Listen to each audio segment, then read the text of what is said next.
आदरणीय सन्माननीय मंडळाचे संचालक तापेश्वरजी वैद्य साहेबांनी हा कार्यक्रम का ठेवण्यात आला आणि का देण्यात आला याचा सविस्तर त्यांनी आपल्या मार्गदर्शनातून माहिती दिली.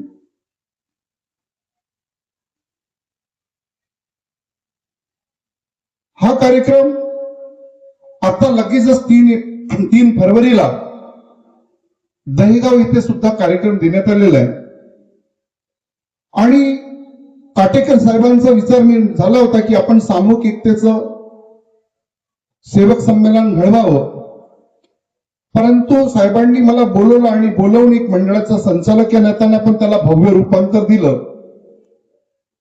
परंतु लक्षात असं आलं की पाचगाव येथील मार्गदर्शक यांची खूप हाक होती की आम्हाला कार्यक्रमच हवा आहे, आमच्याकडे पैसे उरू नये आणि या कार्यक्रम आम्हाला घडवायचा आहे. त्यावरती मी मंडळाच्या संपूर्ण पदाधिकाऱ्यांच्या समोर ही बाब मांडली आणि वैद्य साहेबांना सुद्धा, तापेश्वरजी वैद्य साहेबांना सुद्धा कळलं की नाही, या क्षेत्रामध्ये जी अंधश्रद्धा फैललेली आहे, बाबांनी सांगितलं की या मार्गानं काटे नाही, हा मार्ग चांगला आहे, 4 तत्व 3 शब्द 5 नियमाचा वापर करा आणि या मार्गाने तुम्ही चाला असं बाबांनी सांगितलं. परंतु आमच्या रीतीनंच काही लोक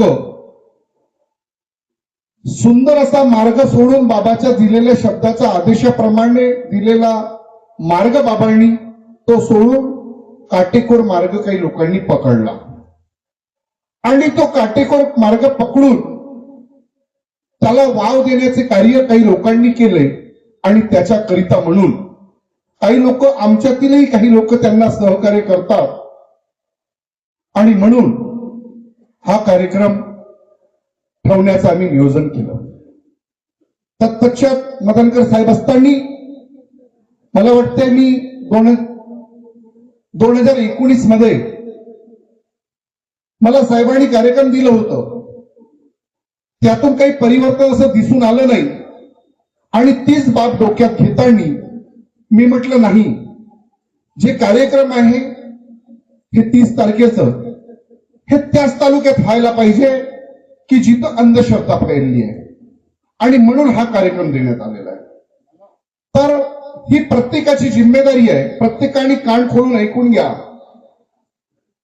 की तुम्हाला जे कोणी तुमचे रिश्तेदार असतील, तुमचे रिलेटिव्ह असतील, माझे रिलेटिव्ह असतील, मंचकावरती असणाऱ्यांचे रिलेटिव्ह असतील, की बाबांनी सांगितलेला मार्ग सोडून दुसऱ्या काटेकोर मार्गाने जे गेले त्यांना एका एकाला हात धरून आणण्याचे कार्य तुम्ही करायला पाहिजे आणि त्याची जिम्मेदारी या मंचकाची आणि माझी सुद्धा आहे. बाबांनी अहोरात्र कष्ट केलं. आम्ही बाबांना शरीर रूपानं बघितलं नाही, परंतु त्यांचे कार्य आजही या मंचकावर दाखवत आहे आणि ते दिसत आहे. बाबांनी तुमच्यासाठी, माझ्यासाठी, प्रत्येक मानवाला, हा मानव दुःखातून आला आणि साहेबांनी सांगितलंच की 12 घाटचा पाणी पिलेला माणूस या मार्गात आला आणि तुम्ही न मी आपण एकामेकाला शिकवू शकत नाही, परंतु बाबाचे गुण, भगवंताचे गुण, बाबांनी दिलेली दिशा, ती दिशा आपण सांगू शकतोय आणि ते पण निस्वार्थपणे. आणि ते कार्य आपल्याला प्रत्येकालाच करायचे आहे. आपल्याला कुणावर ह्यावी नाही व्हायचं आहे. तो जो काटेकोर मार्गाने जो व्यक्ती गेला तो चुकून गेलेला आहे. मी पाहिलेला आहे, कावरली गाय आणि काटे खाय, ज्याप्रमाणे एखाद्यावरती दुःख आलं आणि दुःख आल्यानंतर त्याचा एखादा रिलेटिव्ह मिळाला आणि मग तो सांगतोय, अरे नाही नाही नाही नाही, अमुक अमुक नाही का मोवाडी शाखेच्या त्याच्याकडे चालले जाणं कार्य घेऊन घे. त्याला बिचारायला अही माहित नाही, यज्ञही माहित नाही, राहत नाही की या शाखेत काय आहे काय नाही, आणि तो कार्य घेऊन घेतोय बिचारा, त्याची काही चुकी नाही. परंतु आता आमची जबाबदारी आहे की त्यांची समजूत काढणं हे प्रत्येकाचं कर्तव्य आहे आणि ते कर्तव्य आपण बजावलं पाहिजे, तरच बाबाचे कार्य केल्यासारखे होतील असं मला तरी वाटतंय. आणि बघा, हा मानव, प्रत्येक मानव या मार्गावर आलेला दुःखी आणि कष्टी मानव आलेला आहे. अगदी त्याचप्रमाणे आमचे सुद्धा या मार्गात प्रवेश झालेला आहे. मला आपण शांत बसावे ताई, मी मनसकावर बोलवेले लक्षात घ्या. माझं वयाचा 4-5 वर्षाचा होतो. मला वाटते ते वर्ष 1983 किंवा 84 असावं. माझ्या निवासस्थानामध्ये माझ्या आईला दोन्ही डोळ्याला दिसत नव्हतं. दोन्ही डोळ्याला दिसत नव्हतं. आम्ही जन्माला आलेले, मी आणि माझी बहीण. माझी बहीण 1.5 वर्षाची होती. माझी वय मला वाटते ते 4-5 वर्षाचे वय असेल. आमच्या इथं विहीर होती, परंतु पाणी देणारं कोणी नव्हतं. आजोबा अपंग होते. आजोबा एका पायानं अपंग होते. भिक्षा मागायचे. वडील 7 दिवस चुलाडला राहायचे आणि 8व्या दिवशी आले की त्या दिवशी फक्त आमच्या इथं चूल पेटायची. आणि त्या दिवशी मंगळवारला जी चूल पेटली की तीच बुधवारला सकाळला पेटायची. अजून सायकल घेतली दाजीने की वडील माझे चुलाडला जायचे. 7 दिवस तिकडे राहायचे. शनिवारा दिवशी कण्या किंवा तांदूळ पाठवायचे. आईला दिसत नव्हतं. आजोबा अपंग होते. मांडणार कोण प्रश्न होतो. वडिलांनी ज्या दिवशी आजोबाची, आईची आणि माझ्या बहिणीची माझी आंघोळ करून दिली, त्याच्या व्यतिरिक्त 7 दिवस पाणी लागत नव्हतं. आईनं मला गंज घेऊन जर विहिरीवर जर पाठवलं तर गंज फेकून दिला जाय. काही लोक पाणी द्यायचे ना, काही लोक तिरस्कार करायचे. कारण वार्डातली परिस्थिती इतकी वाईट होती आमची. आमच्याकडे लोकांचं पाण्याचं दृष्टिकोन दारिद्र्याचं होतं आणि खरंच तसंच होतं. ते 7 दिवसात ते जे कपडे घातले तेच कपडे अंगी होते. अशी परिस्थिती होती.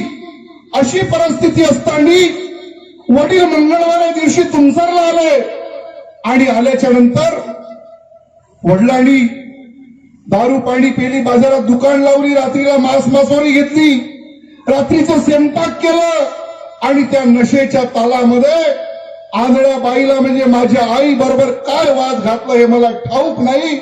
आणि एवढं मोठं वातावरण बिघडलं की वडिलांनी आईला खूप मार मारलं. खूप मारलं. मला तरी वाटत नाही की त्या दिवशी अन्न माझ्या पोटात पडलं असेल. आम्हाला ते आठवतही नाही की आम्ही जेवलो असेल तो दिवस. सकाळ झाली. वडिलांनी सायकल घेतली आणि चुलाडला निघून गेले. आमची आंघोळ वगैरे घातली, जेवण वगैरे चारलं आणि पकडली सायकल, अजून निघून गेले. शेजारी आमच्या खैरे कुंभी समाजाच्या काटवले आई म्हणून आमचे जवळचे संबंधिक होते, ते राहत होते. त्यांनी सांगितलं, बाई म्हणे तुमच्या इथं असं वातावरण आहे, तुझ्या खाक्याला एवढं मोठं फेण झालेलं आहे, तुझं पश वाहत डोळ्याला दिसत नाही म्हणे. परसवाडा गाव आहे, देवाळी परसवाडा, तिथे म्हणे आकत लावली जाते आणि त्या आकतेवर म्हणे हा ठोका आहे बाई म्हणे, ठोका सुधरवला जाईल बाई म्हणे. आणि त्या ठोक्याचं सांगता बरोबर आईने माझं बोट घेतलं आणि बोट घेऊन ढसा रडू लागली, खूप हमरू लागली. आणि हमरू आई रेल्वे क्रॉसिंग आम्ही क्रॉस केलं तुमसरचं. आणि त्यावेळेला मकान एकही नव्हतं आणि रस्त्यानं दोन्ही साईडला झाडा झुडपी. त्यावेळेला टांगा चालायचा, 4 व्हीलर ऑटो वगैरे नव्हते. अशा परिस्थितीमध्ये आईच्या मनामध्ये विचार आला की आपण आपल्या मुलांची सेवा करू शकत नाही, आपल्या मुलांची नाही, आपल्या पती परमेश्वराची सेवा करू शकत नाही, आपल्या सासऱ्याची सेवा करू शकत नाही, डोळ्यानं मी पाहू शकत नाही. मग आपण एखाद्या विहिरीचा सहारा मागावं पोराच्या जरियेनं आणि आपल्या दोन्ही मुलांना ढकलून द्यावं आणि स्वतःचाही प्राण घ्यावं, असं आईच्या मनामध्ये निर्धार झाला. आईने तगादा लावला, इतका तगादा लावला, आई ढसा रडू लागली. आणि रडता एकच हात तिच्या मनामध्ये होती, बेटा नन्या अरे तहान लागली ना, अरे तुला नाही तहान लागली का? अरे तुझ्या बहिणीला तहान लागली असेल बेटा, अरे पाण्याची गरज आहे मा, अरे पाणी लागत आहे. तुझ्या बहिणीला तहान लागली असेल. बहीण सुद्धा रडायची, खूप रडायची. मला आई पाळायची रस्त्याने खिचत जायची, मी पळत जायचो. इतकं की आम्हाला सकाळला मला वाटते ते 10 वाजेचं वेळ होतं. परसवाड्यात ते तुमसरचं डिस्टन्स मला वाटते 6-7 किलोमीटरचं होतं.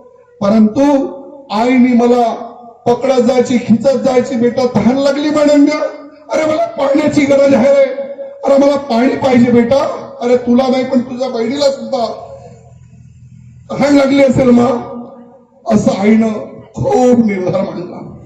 परंतु परमेश्वरानं आम्हाला दिवाळी इथे तलाव मिळवलं.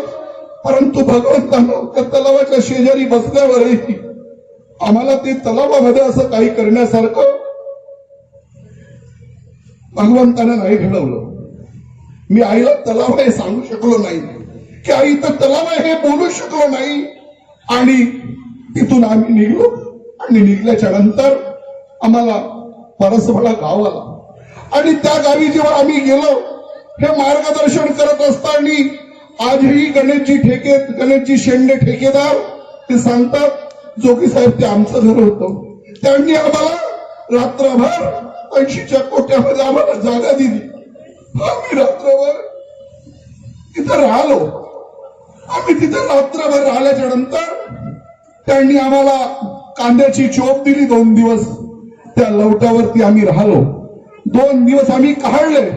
आणि 2 दिवस काढल्याच्या नंतर वडिलांना माहित पडलं की तुमच्या निवासस्थानामध्ये तुमचे वडील लंगडे आहे, बाकी कुणीच नाही, तुमचे मुलगा आणि तुमची पत्नी घरी नाही, असं माहित होता. बरोबर वडिलांनी चुलाडवरून पूर्ण एरिया फिरला. आणि फिरल्याच्या नंतर परसवाड्याला आले. आणि परसवाड्याला आल्याच्या नंतर त्यांनी आम्हाला घरी आणलं. आणि घरी आणल्याच्या नंतर आम्ही चौफेर आमच्या शेजारी सर्व गावातील आया बाया गोळा झाल्या. जान जेवण बाई घरून जर गेली, 1 दिवसासाठी जरी गेली, ती कशी असे ना, फाटलं लुगडं असेल तरी चालेल, तिचं चेहरा पाहून होत नसेल तरी चालेल, परंतु तिच्यावरती सर्व लोक ऑब्जेक्शन करतात. वाटेल त्या भाषेचा वापर करू लागल्या, कितीतरी प्रकारच्या आया बाया बोलू लागल्या. परंतु आमच्या शेजारी वडिलाची मामी राहत असे. तिला मुलं बाळ नव्हते. तिचं वय लगभग मला वाटते 70-72 वर्षाचं वय होतं. आणि ती आमच्या घरा शेजारी राहायची. तिला मुलं बाळ नव्हते. ती माझ्यावरती खूप प्रेम करायची. आणि झालं काय, आजीनं ते सर्व दृष्टांत पाहिलं. आणि पाहिल्याच्या नंतर तिथून रागाच्या भरमी माझं बोर्ड घेतलं. आणि बोर्ड घेऊन येलोरा पेपर मिल पाशी नवे गाव आहे, ती पण बांगड्याचा व्यवसाय करायची. तिच्या गळ्याला एवढं मोठं बेंड होतं, पर्श वाहत होतं, बेल्या डोण्याची पट्टी लावली होती. तिनं मला नवे गावला नेलं. आम्ही टिकारामजी उईके मार्गदर्शक त्यांच्या जीवनस्थानामध्ये आम्ही रात्र काढली. त्यांनी विचारलं आजीला माझ्या, त्यावेळेला आपुलकी होती, प्रेम होतं. गावखेड्यामध्ये कोणताही धंदेवाला असो, धंदा करायला जर गेला त्याच्याशी माया लावली जायची, त्याला भोजन द्यायचे, त्याला राहण्याची सुविधा द्यायची, असं ते त्यावेळचं वातावरण होतं. त्यांनी आम्हाला रोखलं. आम्ही रुकलो. आणि रुकल्यानंतर त्यांनी विचारलं, बाई म्हणे हे काय झालं? बाई म्हणे गळ्यातून पश वाहत आहे. बाई म्हणे माहित नाही भाऊ म्हणे, ही बेल्या डोण्याची पट्टी लावली तरी पण पश वाहत आहे भाऊ म्हणे. 5-7 भाऊ आहेत ते हरिरामजी चोपकर यांचे ते रिलेटिव्ह आहेत, मार्गदर्शक हरिरामजी चोपकर. आणि त्यांनी आम्हाला सहारा दिला. आणि सहारा दिल्याच्या नंतर त्यांनी विचारलं, म्हणे बाई म्हणे खंबाच्या इथं हॉस्पिटल आहे, उद्याला म्हणे आपण जाऊया, तिथं ट्रीटमेंट करूया. मार्गदर्शक साहेबांनी आपल्या जेबातल्या पैशांनी आमचा इलाज केला तिचा, आजीचा. आणि तिथं माहित पडलं की आजीला कॅन्सर आहे. कॅन्सर आहे माहित पडतात घरी आणलं. 5-6 रेल्वेचे कर्मचारी ते भाऊ बसले. रात्रीचा वेळ होता.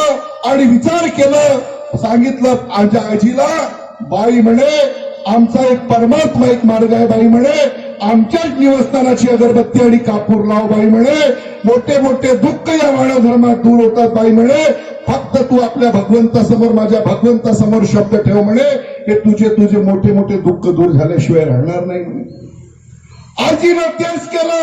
आजीनं विचार केला की हे माझ्या सुनेला 2 लहान लहान मुलं आहे, यांचं भवितव्य काय होईल माझ्या गेल्याच्या नंतर. आणि हे लोक म्हणतात की एका अगरबत्तीमध्ये एका कापरामध्ये दुःख दूर होतं, तर मी माझ्यासाठी योग न मागता मी माझ्या सुनेसाठी योग मागतो, असं माझ्या आजीनं निर्धार केला. माझ्या आजीने माझ्या आईसाठी योग मागितला.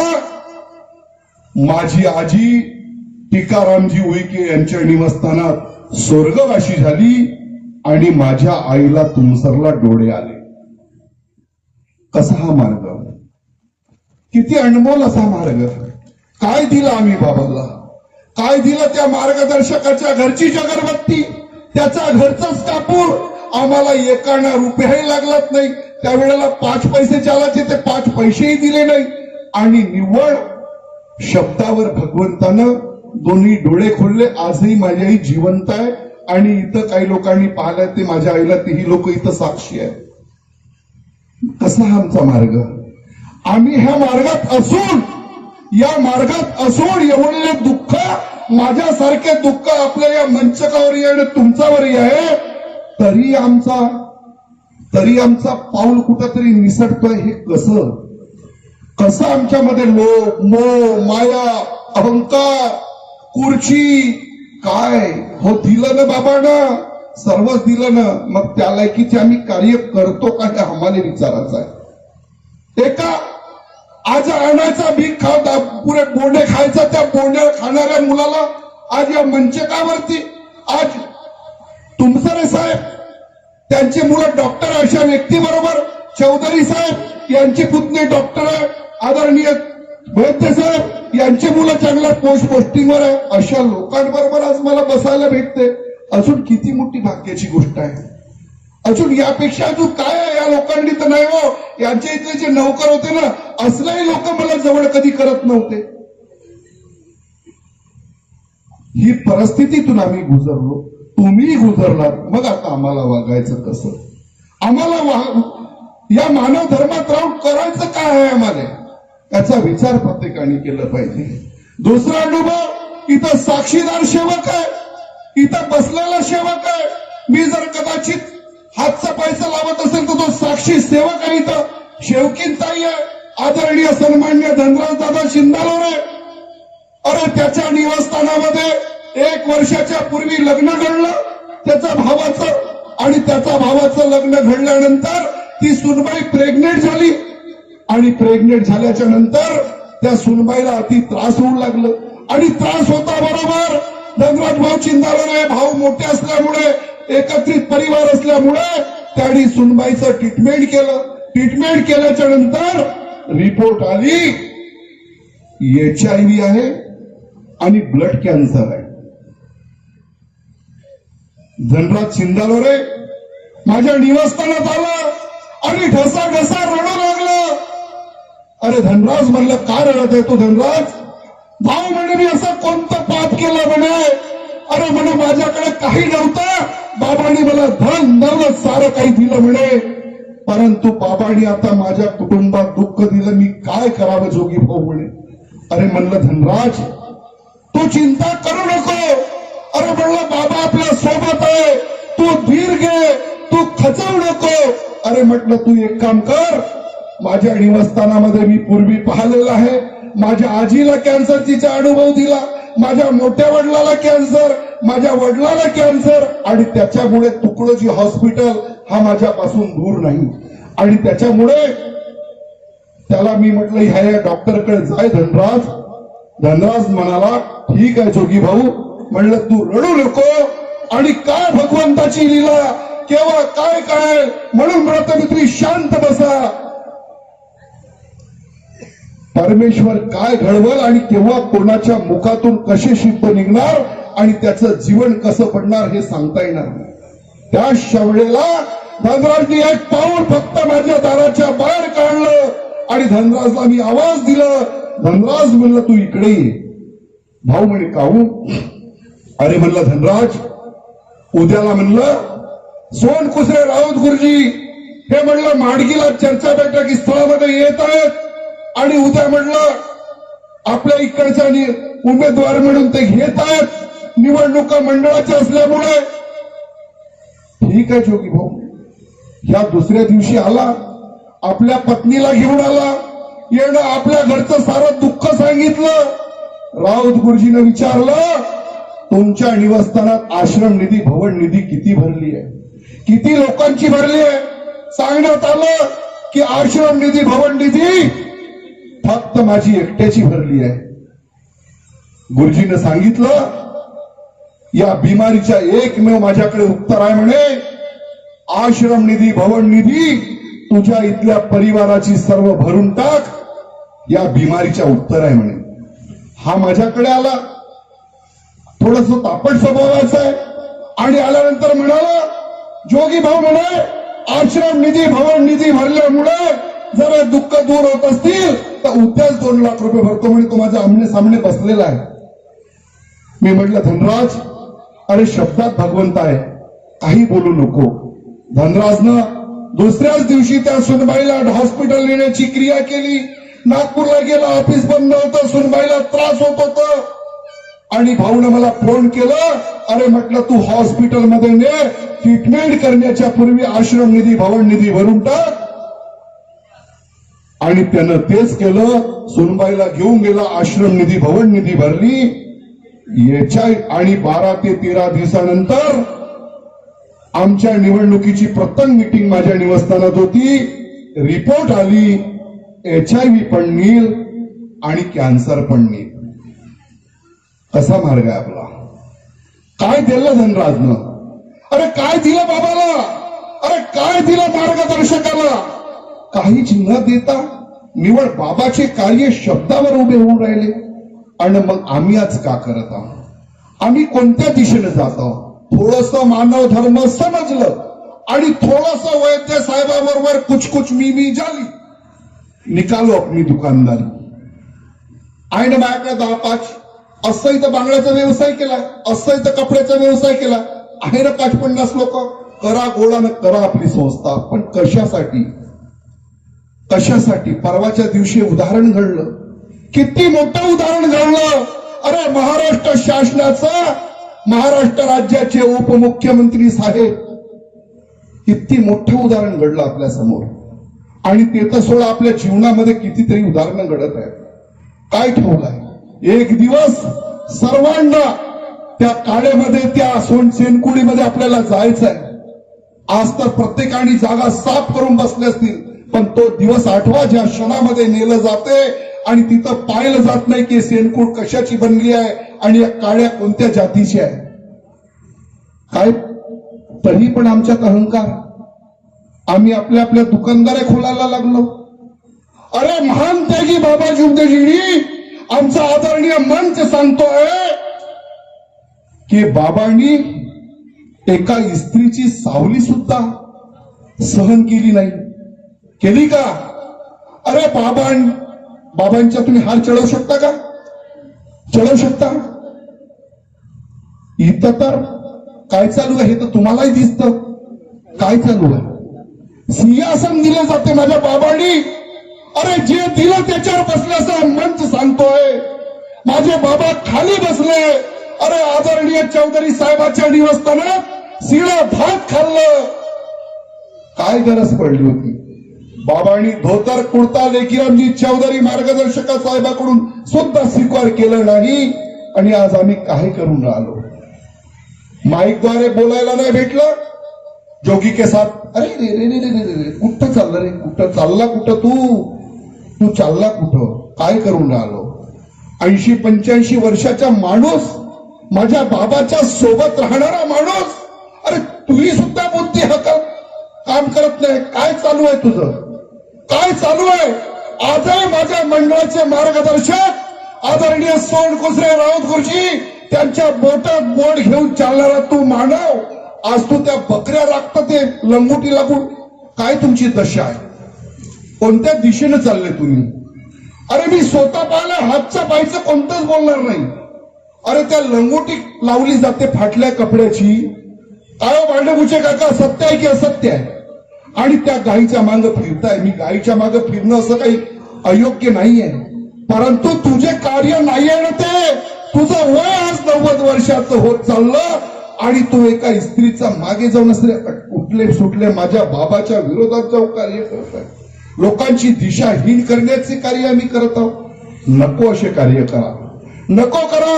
अरे बाबांनी एवढा मोठा जनसायला आज जे कमवलेलं आहे ती सर्व बाबाची देण आहे.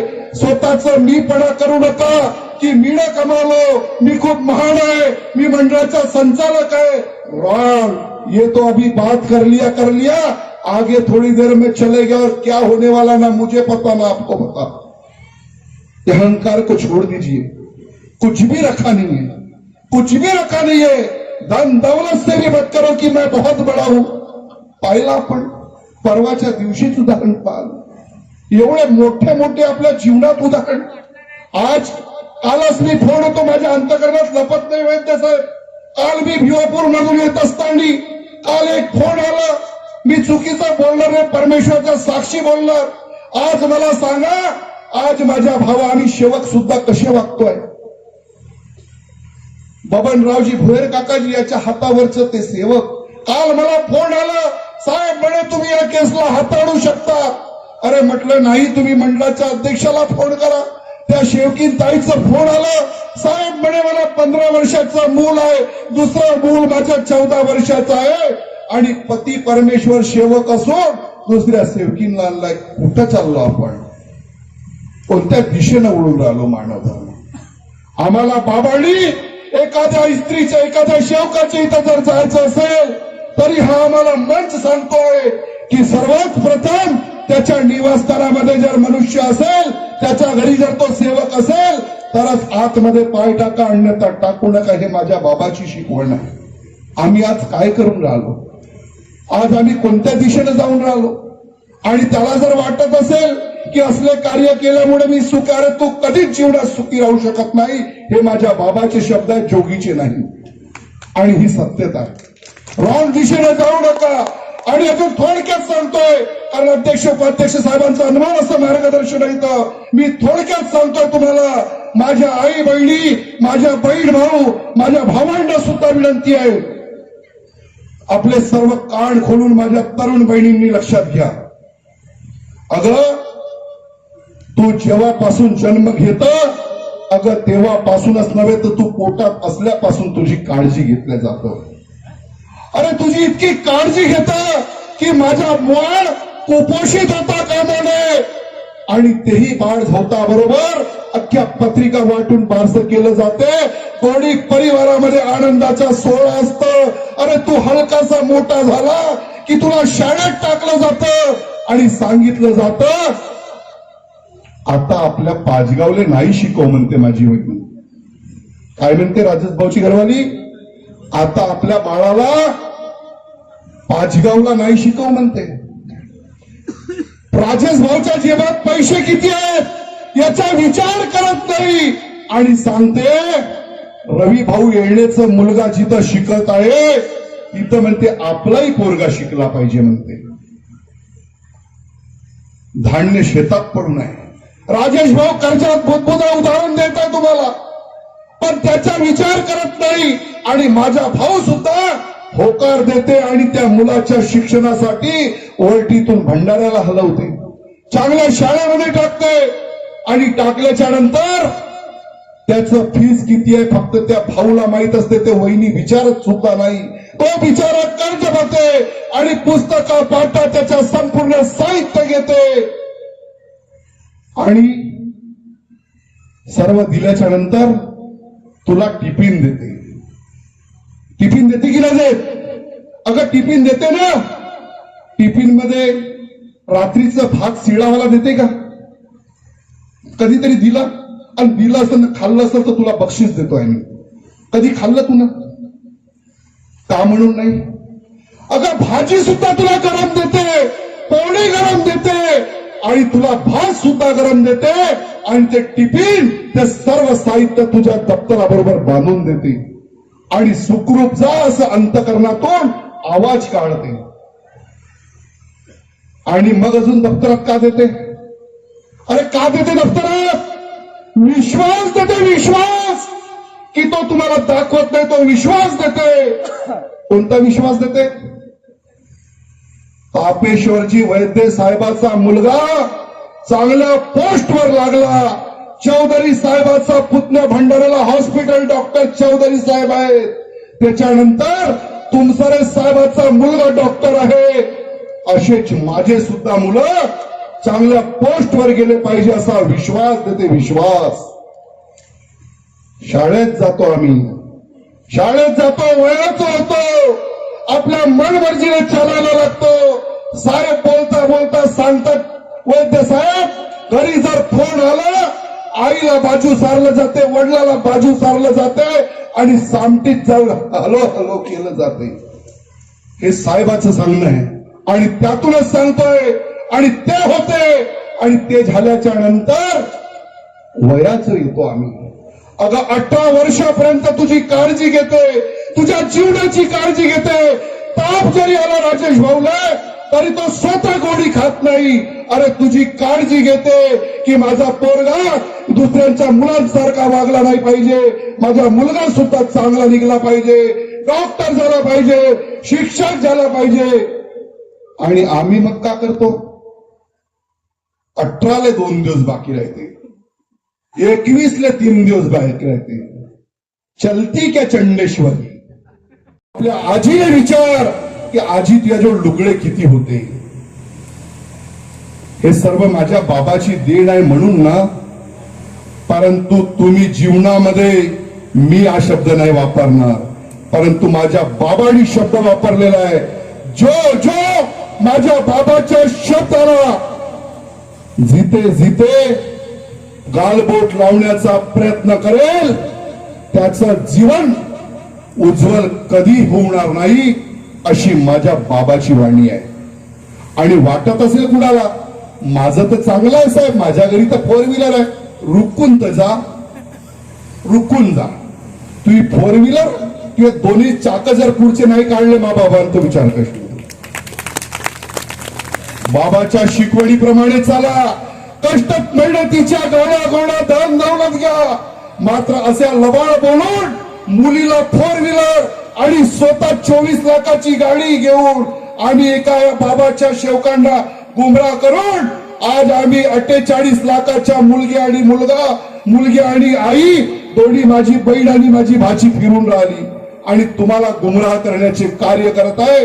असल्या कार्यापासून तुम्ही आपले जो कोणी रिलेटिव्ह असतील आणि ते भटकले असतील त्यांना समजूत काढा आणि त्यांना सांगा माझ्या बाबाचा एकच शब्द, परम पूज्य परमात्मा एक सेवक मंडळ वर्धमान नगर नागपूर, हेच बाबाला सांगायचं. आणि प्रत्येकाच्या गाडी जाऊ द्या, आजच्या मार्गदर्शनाच्या माध्यमातून जाऊ द्या.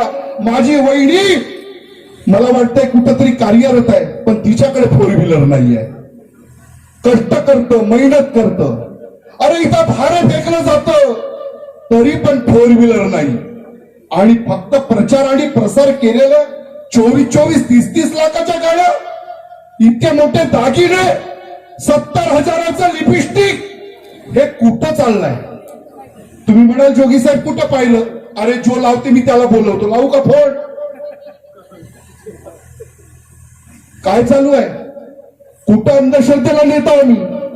बाबांनी सर्व निष्काम कार्य केले आणि आम्ही कुठं नेता या मानव धर्माला? म्हणून मला सांगायचं आहे, प्रत्येक सेवक बांधवांना सांगायचं आहे, शरीका ताईंना सांगायचं आहे, आजच्या कार्यक्रमातून प्रेम करा आणि तुमचा आमचा जर रिश्तेदार असेल त्याला नक्कीच सांगा की मानव धर्मात जर असेल, बाबांनी एकच वाक्य बोलून गेले, परम पूज्य परमात्मा एक सेवक मंडळ वर्धमान नगर नागपूर आणि मी मालकीचा 7 एकराचा मालक आहे असं गृहीत सांगा तुम्ही. आणि ते साहेबांनी आताच सांगितलं पण नक्कीच तुमचा सुद्धा सातबारा तिकडून फेर होणार आहे. एवढंच कार्य करा, आवर्जून बोलले दिलेल्या बाबाच्या शब्दावर चालून आपलं जीवन उज्ज्वल करा, एवढंच बोलू इच्छितो. सर्वांना माझा आदरपूर्वक नमस्कार. नमस्कार. नमस्कार.